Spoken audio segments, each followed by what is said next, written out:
Next question, from the point of view of a woman who is undergoing menstruation, postnatal bleeding, is it prohibited or optional for them to fast? To start with. As far as the women who are undergoing the menstrual cycles or postnatal bleeding, according to our beloved Prophet Muhammad, it's mentioned in Sahih Bukhari, also in Sahih Muslim, that it is forbidden for a woman to fast who is bleeding due to menstrual cycle or postnatal bleeding.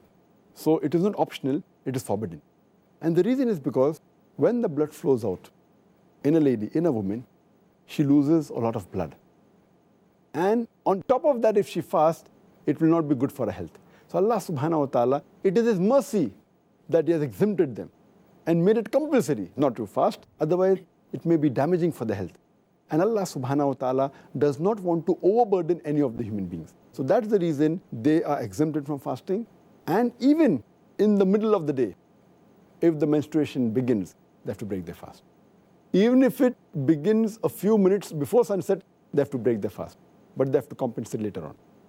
But if they're undergoing the menstrual period, and if the period stops just before Fajr, even if they did not have a bath, they can start their fast. But if it ends even a few minutes after Fajr, they cannot fast. They have to break their fast and they have to compensate later on.